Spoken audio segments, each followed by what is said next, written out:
अध्याय 5 श्लोक संख्या 7।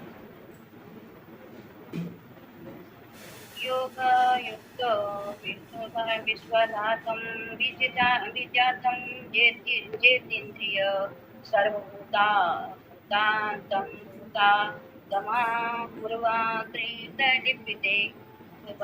योग योग युक्त मैंने भक्ति के मूर्ति में लगे हुए, विशुद्ध मैंने आत्मा, विशुद्ध आत्मा मैंने शुद्ध आत्मा, विजित आत्मा मैंने आत्मा से जितेंद्रिया मैंने इंद्रियों को जीतने वाला, सर्वभूतम मैंने समस्त जीवों के प्रति आत्मा, आत्मभूत आत्मा मैं दयालु, कुर्वन कुर्वन अभी मैंने कर्मों में लगे रहकर भी मैंने कर्म रहती न मैंने कभी नहीं लिपते मैंने बनता है।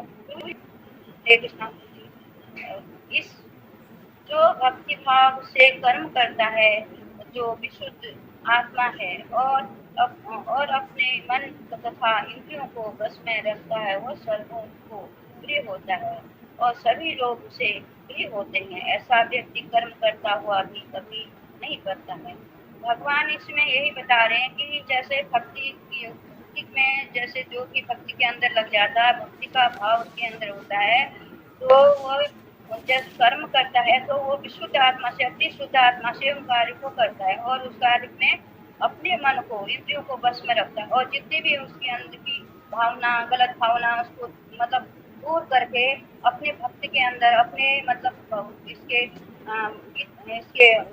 अपने भक्ति के अंदर और अपने विशुद्ध आत्मा को दूर करके अपने भक्ति के अंदर श्रद्धा पूर्वक अपने स्मरण करता है, तब सभी सर्व प्रिय होता है। वो ऐसे कह रहे हैं कि जब भी सबका वो प्रिय होता है। जैसे कि भगवान है, हम कोई भक्ति करते हैं, किसी में भक्ति करते हैं, तो हमें भक्ति करने के लिए अपनी जो अंदर की ये आत्मा है, इसको शुद्ध करने के लिए बहुत कुछ करना पड़ता है। शुद्ध तो वैसे होती नहीं, क्योंकि आत्मा शुद्ध ही है ये, तो इसमें शुद्धि करने के लिए हमने अपने को भी मतलब शुद्ध करना पड़ेगा।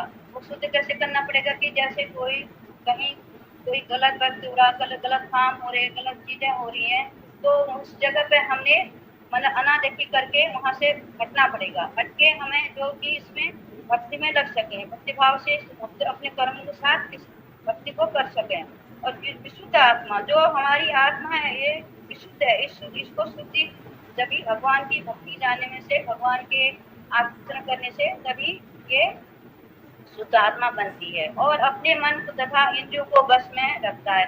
और जो भगवान इसमें बता रहे हैं कि जो मनुष्य भक्ति के अंदर होता है, जो कृष्ण भाव के भक्ति रहता है, जो भगवान के आचरणों में रहता है, जो जितने भी अपने नियमों का पालन करता है, उसकी आत्मा शुद्ध होकर अपने इंद्रियों को भी बस में करता है। और जो उसकी इंद्रियां होती हैं, कहीं इधर हो जाते हैं, तो हम वहाँ से अगर हम भक्ति के अंदर होंगे तो हमें कहीं कोई गलत काम हो, कोई चीजें हो रही, तो उसको हम अनदेखी करके हमें सोचेंगे हमें भक्ति करनी, हमें ये चीज करना है, हमें एक श्लोक करना है, हमने घर जाके कुछ न कुछ करना है। तो वो अपने इसी प्रकार से ये इंद्रियां हमारे बस में जब ही हो सकती हैं। तो इसमें भी यही बता रहे हैं, वह सब सर्वों को प्रिय होता है और सभी लोग उसे प्रिय होते हैं। जो ऐसा भक्त होता है वो सबका प्रिय होता है और सब उसको प्रिय होते हैं। वो प्रिय क्यों होता है कि सबका, जैसे कि हम सेंटर में जाते हैं, हमारी कोई सेवा होती है, कोई जो भी सेवा होती है, तो उस सेवा को हम भक्ति भाव से करनी चाहिए। उस सेवा को भक्ति भाव से, प्रेम से करेंगे, श्रद्धा से करेंगे। तो जैसे कहीं हमारे से गलती भी हो जाती है, कोई त्रुटियां हो जाती हैं, जो हमारी वैष्णव है, कोई उसका बताते हैं, तो उसमें हम गुस्सा नहीं होना चाहिए, क्योंकि हमें उसको भाव को अपने मन में रखना चाहिए, उसको श्रद्धापूर्वक उस नियम का पालन करना चाहिए। जो भी हमारे को काम मिलता है, वो काम संतुष्ट होकर करना चाहिए। इसी प्रकार से भगवान भी कह रहे हैं कि जो ऐसा व्यक्ति होता है, तो वो भगवान का भी प्रिय होता है, भगवान उसके नजदीक होते हैं। तो और सब लोगों का प्रिय होता है। ऐसा व्यक्ति कर्म करता है, करता हुआ भी कभी बचता नहीं। जो ऐसा व्यक्ति होता है, जो भी कार्य करता है, वो कभी बचता नहीं। बचने का मतलब क्या है कि जैसे हम कहीं कोई चीज कहीं हमने जाना है, तो हमें भगवान की सेवा भी करनी है, हमें सेंटर में भी सेवा करनी है। तो हम यूँ सोचेंगे कि हमें सेंटर में सेवा करनी है।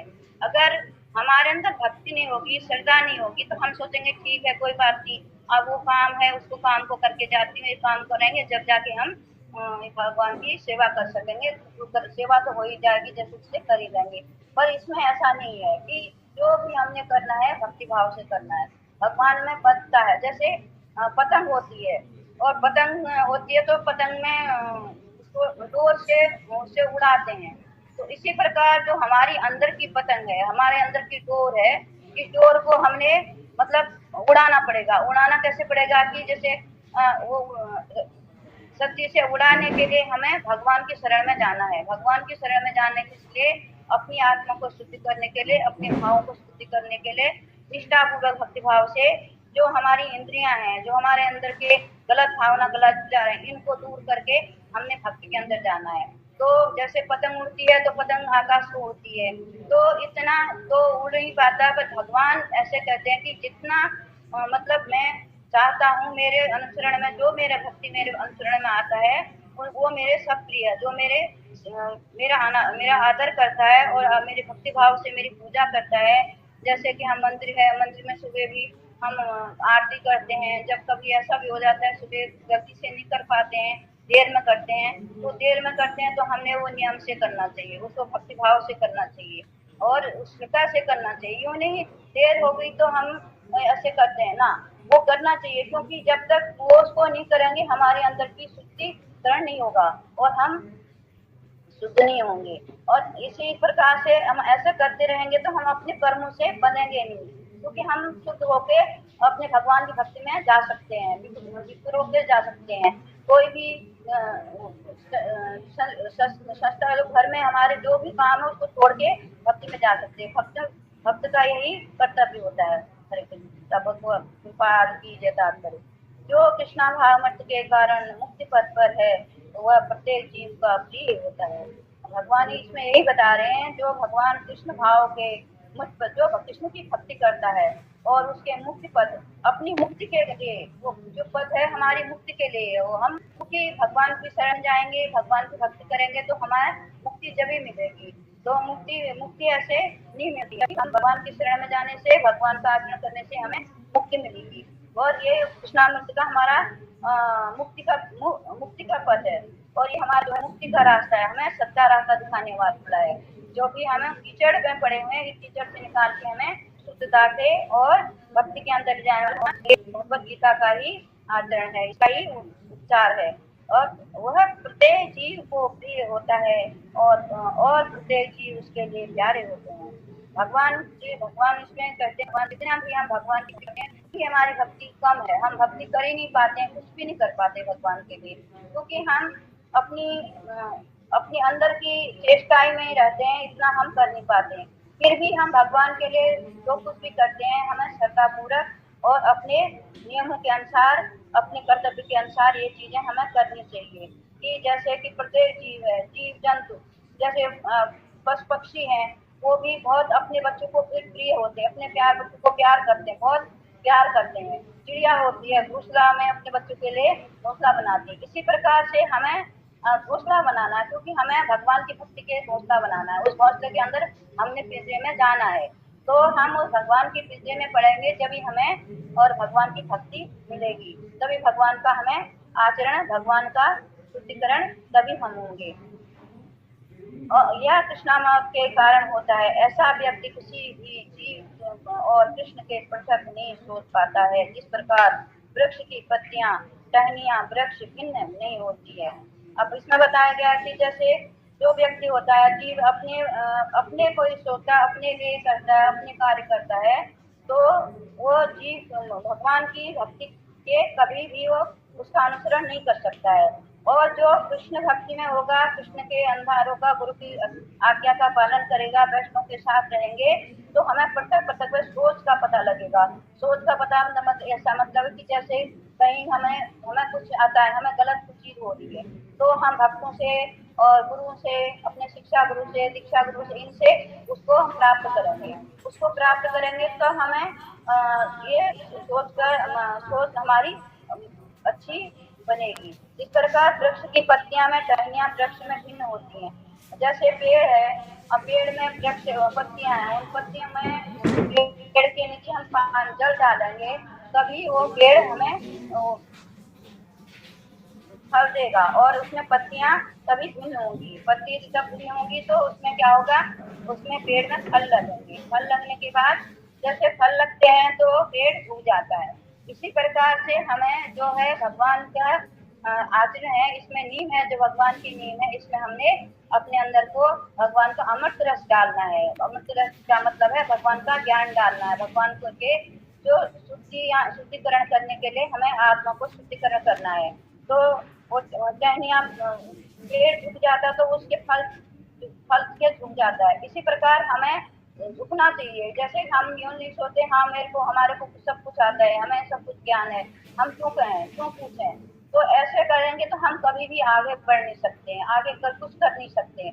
और प्रभुपाद कहते हैं कि जैसे ये कण जैसे अन्न का दाना होता है, वो एक के लिए एक सोने की तरह होता है। ऐसे ही जो हमारा मन है, ये कण है, ये भगवान की भक्ति के लिए। इस भक्ति के लिए हमें अपने को निपुण कर अपनी भावना से इसको हमें शुद्धता से इसको करना चाहिए।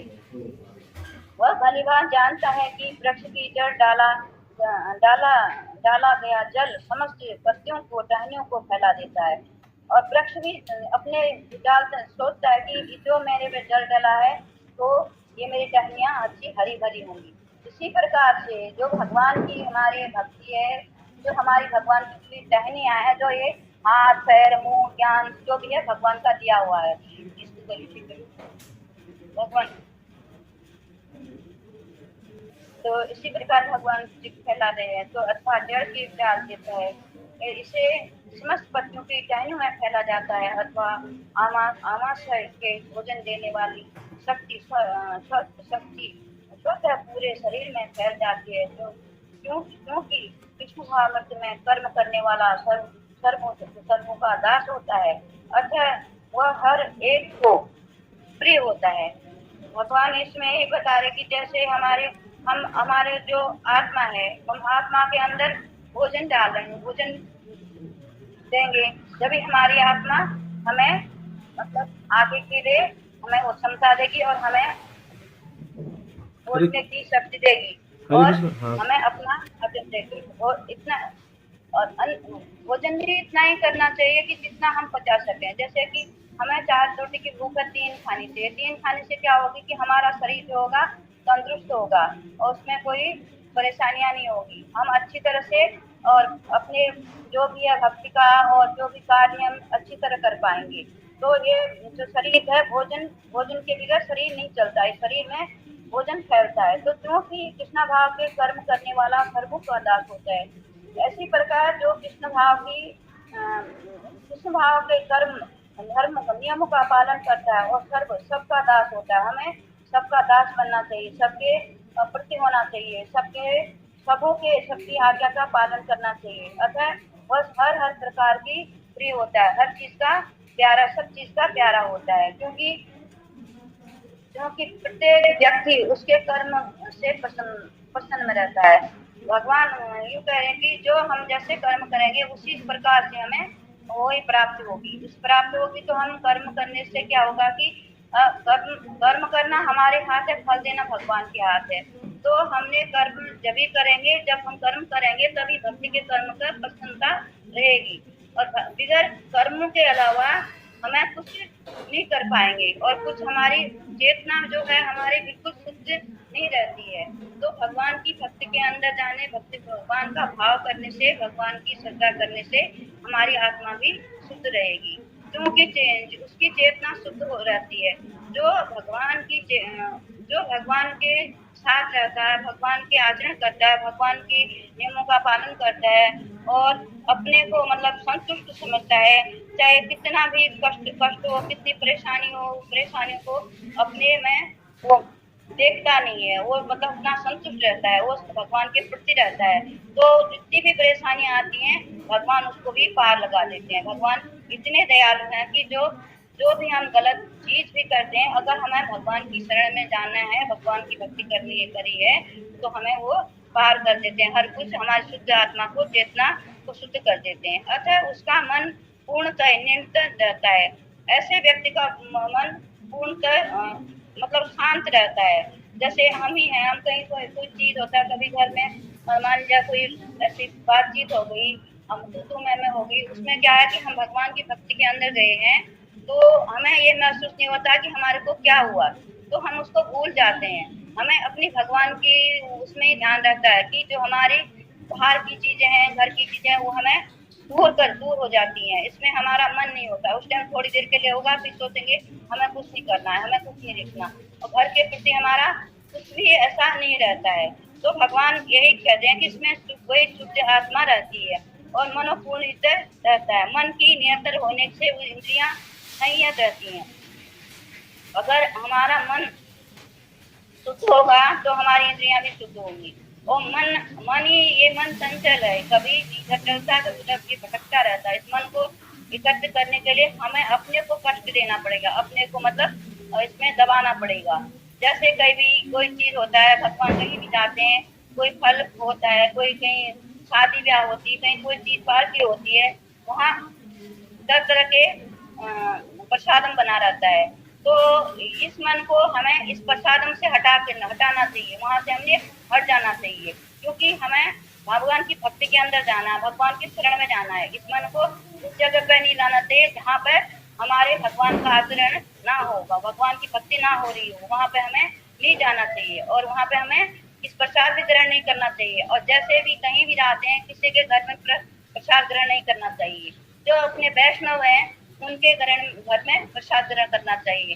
कहीं भी हम भी कहीं रिश्तेदारी में भी जाते हैं, तो रिश्तेदारी में भी हमें वो प्रसाद ग्रहण नहीं करना चाहिए, क्योंकि वो मतलब उनके अंदर कोई जैसा कोई है, वो प्रसाद हमारे जो हमारी अंदर की आत्मा है, हमारी चेतना है, ये चेतना को नष्ट कर देता है। क्योंकि हम भक्ति के अंदर गए हुए हैं, भक्ति का आचरण कर रहे हैं, भक्ति के वो कर रहे हैं, तो माला कर रहे हैं, तो हमें जब हम प्रसाद को पालेंगे तो जो हमारा अंदर की भक्ति होगी वो भी खत्म हो जाएगी, वो भक्ति हमारे पास नहीं रहेगी, भक्ति हमारे से दूर हो जाएगी, भक्ति हम नहीं कर पाएंगे। हमें अपने को शुद्ध करना पड़ेगा और अपने संयत रखना पड़ेगा रहती है, क्योंकि उसका वह मन सदैव कृष्ण के स्थिर रहता है और वैसे ही वो भगवान की ही भक्ति में ही रहता है, भगवान का ही नाम लेता है, हर समय भगवान का ही आचरण करता है, भगवान का ही हर समय उसी का नाम लेता है। जैसे कोई काम होता है, खाना होता है, तो भगवान के लिए बनाना है, भोजन बनाना, भगवान प्रसाद भगवान के लिए बनाना है, और भगवान के नहलाना, भगवान के कपड़े बदलने हैं, तो वो भगवान में ही अपना निष्ठ पुरुष से अपना ध्यान उसी में रखता है। जैसे कि बताया जो ये हमारा भोजन है, ये क्या है कि स्वास्थ्य कर्म है, स्वास्थ्य कर्म, राजसिक कर्म, तामसी कर्म, ये प्रकार तीन प्रकार के कर्म होते हैं। ऐसे ही भोजन है, तीन प्रकार के भोजन है, तामसी भोजन, राजसिक भोजन और तामसी भोजन, ये राजसिक कर्म, ये तीन प्रकार के ही भोजन है। इस प्रकार के हमने इस चीज का उच्चारण नहीं करना चाहिए, ये चीजें हमें नहीं करना चाहिए, इसमें हमें दृष्टि नहीं होना चाहिए, अपने भक्ति या अपने भाव के अंदर ही रहना चाहिए। तो अतः उसके विचलित होने से प्रश्न उठता है न ही कृष्ण, न ही उसे कृष्ण संबद्ध कथाओं के अतिरिक्त अन्य कार्यों में अपनी इंद्रियों को लगाने का अवसर मिलता है। भगवान का इसमें हमें जब भगवान की भक्ति के अंदर जाते तो हमें जो कार्य है, बाहर के कार्य करने में हमें टाइम नहीं होता, क्यों? हम भगवान की भक्ति में निपुण रहते हैं, भगवान की उसमें लगे रहते हैं, तो हमें बाहर का कार्य करने के लिए हमें पास टाइम नहीं होता, वो अपने कार्य में ही निपुण रहते हैं। इस कार्य को हम करते, भगवान का कार्य करते रहते हैं।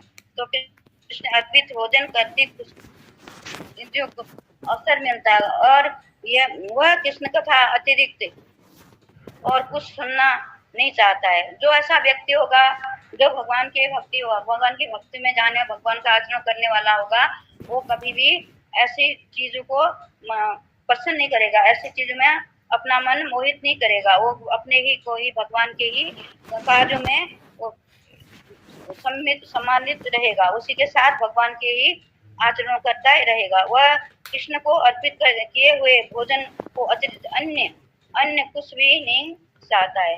जो भगवान का भोग लगाया हुआ भोजन है, वो जो ऐसा व्यक्ति होता है भगवान की भक्ति वाला होता है, तो वो भगवान का ही भोजन को उसको अच्छा लगता है और बाहर का भोजन से अच्छा नहीं लगता है। जैसे कहीं भी जाते हैं हमें और कहीं भी वहाँ सब मार्केट में जाते हैं, मार्केट में कई चीजें होती हैं जो वहाँ पर बनाते हैं, रेडियो में बनाते हैं, तो हमें महक आती, बदबू आती है, क्योंकि हम इस चीज में हम नहीं है। हम भगवान के जो प्रसाद में, भगवान का ही प्रसाद हमें स्वस्थ और स्वाद लगता है, उसी से हमें पवित्रता और सुंदरता और चेष्टा और हमारी जो चेतना शुद्ध उसी प्रसाद से होती है। जो बाहर से इसे भोजन करने से जो क्या होगा, हमारे अशुद्धि जो हम शुद्धिकरण कर रखे हैं, जो भगवान के आचरण है, ये भी हमारे नष्ट हो जाएंगे। इस चीज को हमें नहीं करना चाहिए। तो अर्पित हुए भोजन को ये अतिरिक्त कुछ खाना चाहता है और न ही ऐसे किसी स्थान में जाने की इच्छा रखता है। और जैसे भी होता है, हम इस जब से भगवान की भक्ति में गए हैं, जब से गए हैं कि हमें अपने पहले अपने सेंटर की सेवा होती है, जब अपना घर का कार्य होता है, मंदिर का कार्य होता है, तो हमें दूसरी जगह जाने के लिए मतलब मोह नहीं पड़ता। जहाँ कृष्ण संबंधी कार्य होता हो वहीं उसी इंद्रियां बस में रहती हैं। जहाँ भगवान का होता है वहीं भगवान कार्य करने के लिए हमारी इंद्रियां जो होती है वहीं दूसरी को रहती हैं। ऐसा व्यक्ति किसी जिसकी इंद्रियां संयमित हों, वह किसी के प्रति अपराध नहीं कर सकता। ऐसा व्यक्ति जो होता है वो संयत रहता, अपने उसमें ही संयत रहता, वो किसी के प्रति अपराध नहीं कर सकता और किसी से गलत नहीं कर सकता। कहीं थोड़ी बहुत गलती हो भी जाती है तो वो क्षमा मांग लेता है, और मेरे से गलती हुई प्रभु जी, मेरे घर से हुई गलती हुई माता जी करके वो क्षमा मांग लेता है। तो वो जिस निष्ठा पूर्वक से अपना कर्तव्य को निभाता है। इंद्रियां बस में रहती है, इसी इंद्रियां को समित इसी प्रति अपराध कर सकता है। न इस पर कोई भी प्रश्न न कर सकते हैं। संयत हो तो किसी प्रति अपराध नहीं कर सकता। इस पर कोई भी यह प्रश्न कर सकता है तो फिर अर्जुन क्यों प्रति युद्ध में आक्रामक क्यों था। इसमें यही बताया गया कि अब अर्जुन भी तो अपने युद्ध के लिए आक्रामक क्यों था, कि उसको यह था कि वो अपने भाई बंधु के प्रति उसी के लिए वो अपने को दूर हटा रहा था, उससे युद्ध करने के लिए दूर हटा रहा था कि मेरे भाई भतीजे वो हैं करके उसको हटा रहा था। इसलिए अर्जुन अपने युद्ध को क्षमता करने के लिए नहीं रखता था, क्योंकि जो भी जिसका भी जैसा धर्म होता है, जैसा कर्म होता है, कर्मों के अनुसार ही सारा कुछ मिलता है। जैसे हम कर्म करेंगे वैसे ही हमें फल देंगे भगवान। जैसे पेड़ है, पेड़ में करके पानी, जब पेड़ में नीचे पानी डालेंगे तभी वो फल देगा। इसी प्रकार से जब हम भगवान की भक्ति रहेंगे, भगवान का आचरण करेंगे, भगवान के निष्ठा पूर्वक करेंगे, तभी हम भगवान की भक्ति में जा सकते हैं। इसी प्रकार अर्जुन भी अपने भगवान के जबकि वो कृष्ण के उनके गुरु थे और गुरु के आचरणों का वो अपमान भी नहीं करना चाहते थे और उनकी मतलब अनादर भी नहीं करना चाहते थे। वो यूं अपने मतलब वो अपने संगी संबंधियों को भी देख रहे और भगवान को देख रहे हैं, इसलिए वो युद्ध में जाने के लिए मना करते हैं। क्या वह कृष्णा भावित नहीं था? क्यों नहीं थे? कृष्णा भावित थे, वो सब कुछ था, उनमें ज्ञान था, सब कुछ ज्ञान था और ध्यान था, सब कुछ था, पर वो अपनी जो अंदर की चेतना से वो इधर उधर मचल गए थे। इस कार्य करने के लिए वो मतलब आगे बढ़ने की उनकी क्षमता नहीं थी। वो अपने इस युद्ध से दूर जाना चाह रहे थे, तो भगवान नहीं। परंतु वस्तुतः अर्जुन ऊपर से ही आक्रामक था, क्योंकि जैसा कि द्वितीय अध्याय में बताया गया हो चुका है। तो इसमें भगवान कह रहे हैं कि जैसे इसमें भगवान कह रहे हैं कि अपने ही उसमें आक्रामक था। द्वितीय अध्याय में बताए गए थे, जैसे कि उसमें प्रभुपाद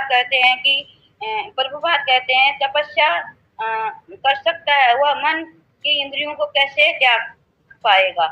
जो तो भगवान कह रहे हैं, फिर भगवान इसमें ये भी कह रहे हैं, प्रभुपाद भी ये कह रहे हैं कि जो तपस्या करेगा, जो भगवान की भक्ति करेगा, मतलब वो मन की इंद्रियों को कैसे त्याग देगा। जो हमारी मन की इंद्रियां, इसको कैसे त्यागे हम? इसके त्यागने के लिए हमने क्या करना पड़ेगा? हमें जो भौतिक जीवन है, इस भौतिक जीवन को छोड़ना पड़ेगा। संसारिक जो मोह माया है इसको छोड़नी पड़ेगी, क्योंकि घर गृहस्थी के अंदर तो छोड़ा भी नहीं जाता, सब कुछ करना पड़ता है, फिर भी मतलब घर के कार्यों को अलग करके भगवान की शरण की प्रकृति मय को उनकी पालन करना पड़ेगा। उसका पालन करके उनका अनादर आदर करके जब भी हम इसकी चीज को आगे को बढ़ा सकते हैं। और शुद्ध करने के लिए जो हमारा मन अशुद्ध है, इसको शुद्धिकरण करने के लिए हमें भगवान की शरण में भगवान का ही अमृत पीना पड़ेगा, भगवान का ही अमृत पीना पड़ेगा। जैसे कि अब हम जाते हैं हरिद्वार, कहीं भी जाते हैं, नहाने के लिए जाते हैं, तीर्थ में जाते हैं, तो हमारी मन हम सब लोग कहते हैं कि भगवान हम वहाँ गए, हमारे पाप कट गए, हमारा ये हो गया वो हो गया, पर पाप वो नहीं करते, मन का पाप है। अगर मन हमारा शुद्ध है तो घर में ही हमारा मतलब तीर्थ है, घर ही तीर्थ है। जो भगवान की शरण में गए हैं, भगवान, क्योंकि ये जो गीता है ज्ञान की गंगा है, जो इस ज्ञान की गंगा में नहा लेगा वो भवसागर से पार हो जाएगा, और उसकी वो कहीं भी उसके रोक टोक की क्षमता नहीं रहेगी, वो अपने धाम के लिए आगे को जा सकता है।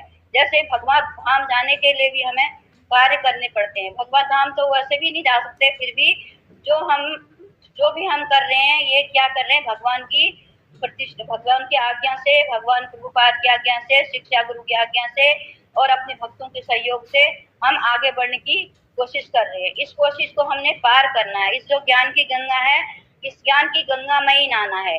जो जैसे दूध भगवान को दूध चढ़ाते हैं, दूध से उनको भोलेनाथ को दूध चढ़ाते हैं, तो उनको कहते हैं वो पवित्र हो गए। तो पवित्र दूध से भी नहीं होंगे। जो ज्ञान की गंगा हमारे क्या है, भगवत गीता है।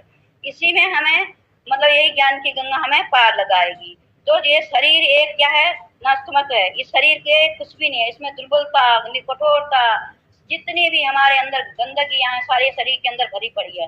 इसको त्यागने के लिए हमें भगवान की भक्ति जरूर करनी पड़ेगी, और भगवान के शरण में जाने से ही हमें सब कुछ मिल सकता है। और जैसे प्रभुपाद की पुस्तक, जब भी प्रभुपाद की पुस्तक है, इनको पढ़ेंगे और इनको थोड़ा थोड़ा करके पढ़ेंगे, थोड़ा थोड़ा ज्ञान प्राप्त आज होगा, थोड़ा कल होगा, थोड़ा परसों होगा, ऐसा कर करके हम भगवान की भक्ति के आगे को बढ़ सकते हैं। एकदम ही हम सारे चीज नहीं कर सकते। हम सोचते हैं कि हम ऊपर सीढ़ी में चढ़ जाएं, ऊपर चढ़ जाएं, तो हम ऐसे नहीं चढ़ पाएंगे। हमें वैष्णवों के उससे भक्तों के साथ से आगे बढ़ना है। आगे बढ़ने के बाद शिक्षा गुरु के पास जाना है, शिक्षा गुरु से बाद शिक्षा गुरु के पास जाना है। शिक्षा गुरु और शिक्षा गुरु जैसे जो भी हैं वो देंगे, तो हमें जो भगवान कृष्ण फिर उसका हमारा जो भी है अध्ययन, जो भी हम करा हुआ है, वही फिर हमारे को आगे पार लगाएंगे। और श्रद्धा जो है एक बड़ी भक्ति है। इस श्रद्धा को अपने बड़ी भक्ति करना चाहिए। इस जीवन की क्या लक्ष्य के हमारे भौतिक ज्ञान इससे प्राप्त होता है, इससे हमारे ज्ञान प्राप्त होता है। और जब भगवान प्रेम रूप में हमें भक्ति दे रहे हैं, दर्शन दे रहे हैं, प्यार दे रहे हैं, तो हमें भक्ति करनी जरूरी चाहिए। हमारे शरीर के पुरुष के अंदर, जैसे पुरुष के अंदर 4 गलतियां होती है, गलतियां अनुमान रूप में भी मोह जब हम 4 गलतियां करते हैं। पहली गलती है कि अनवश्य गलती, अवश्य अपने जानबूझ के गलती करते हैं। और दूसरा क्या है कि वह अनिवार्य रूप में गलती करते हैं। तीसरा क्या है, मोहग्रस्त में गलती करते हैं। चौथा क्या है, अन्य धोखा देने की प्रवृत्ति और इंद्रियों के कारण, क्षमता के कारण हम गलती करते हैं। जो ये हम धोखाधड़ी करते हैं, ये गलतियां हमने नहीं करनी है। ये भगवान की शरण में जाके ये गलतियां, हम इन गलतियों का सुधार जब ही कर पाएंगे जब भगवान की शरण में जाएंगे, भगवान की भक्ति करेंगे। 4 दोषों के कारण यही है, सर्वव्यापी ज्ञान को नष्ट कर देता है। जैसे ये 4 दोष हैं, इन दोषों से जो हमारा ज्ञान है वो नष्ट कर देता है। तो इसमें भी यही बताया गया है कि युद्ध भूमि में एकत्र हुए सारे व्यक्ति अपने अपने स्वरूप जीवित बने रहेंगे। अतः आध्यात्मिक दृष्टि से कुरुक्षेत्र में युद्ध भूमि में कोई मारा नहीं गया, और यहाँ पर स्थित कृष्ण की आज्ञा से केवल उनके वस्त्र बदले दिए गए हैं। तो अतः अर्जुन कुरुक्षेत्र की युद्ध भूमि में युद्ध करता हुआ भी वह वस्तु को युद्ध नहीं कर रहा है। वह तो पूर्ण कृष्णाभाव मत में और आदेशों का पालन मात्रा कर रहा है। ऐसा व्यक्ति भी कर्म बंधन से बन जाता है। इसमें भगवान यही कह रहे हैं कि जैसे अर्जुन ने भी अपनी सारी चीजें छोड़ करके, मतलब युद्ध को छोड़ करके, वो इतनी भक्ति करने से बाद भी उसने अपना सारा छोड़ करके, वो अपना मतलब युद्ध को छोड़ कर, जिसका क्या है कि उनका उसका क्षत्रिय धर्म है तो उसका युद्ध करना है, तो युद्ध करके छोड़ करके भी वो मतलब ये पाप बंधन में बंधे हुए बंधा हुआ है, उस बंधन में बंधा हुआ है। इस बंधन से वो छूटना नहीं चाह रहा, क्योंकि उसके मोह माया में वो ग्रस्त पड़ा हुआ है। इसी प्रकार से जैसे कि कुरुक्षेत्र में जब युद्ध हुआ था, युद्ध में जब लोग मारे गए थे, तो मारने का मतलब इसमें जितने भी योद्धा जो भी मारे गए थे युद्ध में मारने के लिए स्थित थे, और कृष्ण की आज्ञा केवल वस्त्र बदले गए थे। वो कृष्ण की आज्ञा कैसे कह रहे हैं, वस्त्र बदल गए थे। तो ये नहीं हुआ था कि भगवान जहाँ भी जाते हैं अपनी क्षमता से, अपनी ज्ञान से, अपनी भावना से सारा कुछ करते हैं। जैसे कि हम किसी को कोई चीज है, कोई वस्तु है, कोई आहार है, कोई चीज है, तो इसमें हमें अपने भगवान के प्रति अपना निष्ठा पूर्वक अपना कर्तव्य निभाना चाहिए। अर्जुन तात्पर्य, अर्जुन समझता है कि आ रहा था कि ये क्या युद्ध करने की आवश्यकता रक्तपात के कारण, यद्यपि क्षत्रियों के युद्ध करना क्षत्रियों होने के नाते युद्ध करना उसका धर्म था। क्षत्रियों के नाते उसका युद्ध करने का उसका धर्म था, फिर भी वो युद्ध करने से दूर हट रहा है, क्योंकि उसका अपने विमुख हो रहा है, वो विमुख हो रहा है युद्ध करने से, और अब युद्ध के लिए जीवन का अपने जीवन की भीख मांग रहा है। तो मांगने से शत्रु की जीतता के जीवनता का एकमात्र भिक्षा ही रह जाती है। तो ऐसे ऐसे में मतलब एक व्यक्ति जैसे भगवान कितनी भक्ति आचरण वाले अर्जुन, इन्होंने ऐसे लिए वो विच्युत होकर के अपनी क्षमता को खो चुके हैं और अपनी विजय को नहीं पाना चाह रहे हैं। विजय के दूसरे पक्ष में वो न्याय के पक्ष में, वो अपने घर के परिवार के पक्ष में और अपने कर्तव्यों के पक्ष में, और भगवान की भक्ति के जो कर्तव्य भगवान के नियम है उनको करने के लिए उनकी क्षमता आगे बढ़ नहीं रही है। वो पीछे कोई हट रहे हैं, वो अपने कोई मतलब एक वो सुख समझ रहे हैं, क्योंकि मैं यहाँ से चले जाऊं, किसी प्रकार से मैं यहाँ से हट के चले जाऊं, जो भौतिक जो उलझने हैं इन उलझन से दूर हो जाऊं। तो मनुष्य के प्रकार जो भी हम कृपण जीवन, हमारा जो जीवन है, इस जीवन में साक्षात्कार जीवन है। इस जीवन को जैसे कुत्ता होता है, शुगर होता है संसार में, और त्याग चल जाता है, इसी प्रकार से इस जीवन को हमने त्यागना है, क्योंकि हमें कल भी हमें इस जीवन को छोड़ करके पता नहीं किसी मुनि में जाना है, कहाँ जाना है। जो भी ये जीव जंतु हैं वो हमारे ही उसके हैं, हमें इसी का भाव में जाना है। तो अतः इस अवसर पे हमें लाभ उठाना चाहिए, भगवान के प्रति, भक्तों के प्रति, श्रद्धा के प्रति, सब चीज में लाभ उठाना चाहिए। लाभ उठाने से क्या होगा, हमारी जो अंदर की इंद्रियां हैं वो स्वच्छ होंगी और पवित्र होंगी, और भक्ति के अंदर हमारा भाव होगा, तो भक्ति होगी तो भाव भी होगा, भाव होगा तो भक्ति होगी, भक्ति होगा तो भाव होगा, भाव होगा तो श्रद्धा भी होगी। फिर हमें श्रद्धा भी उस काम करने के लिए खूब श्रद्धा रहेगी, हम उस कार्य को हम आगे को करने के लिए निपुण रहेंगे। भगवान की जो मायावादी हैं, जो अपनी माया में बिजी रहते हैं, क्योंकि ये चाहिए वो चाहिए, हमें माया के अंदर नहीं रहना, हमें अपने भक्ति के अंदर रहना है। भगवान इसमें यही कह रहे हैं कि जो भी कर्म है, कर्म पथ है, जो हमारा मुक्ति का पथ है, वो क्या है, हमारा कर्तव्य है, और भगवान की सेवा है, भगवान का आचरण है, भगवान के पितरों की सेवा है, और भक्तों का आदर करना है, और वैष्णवों का आदर करना है, अपने गुरु का आज्ञा का पालन करना है। ये हमारी मुख्य सेवा है, इसी सेवा से हम पार लगेंगे। हरे कृष्ण प्रभु जी, जो भी गलतियों क्षमा चाहते प्रभु जी। हरे कृष्ण।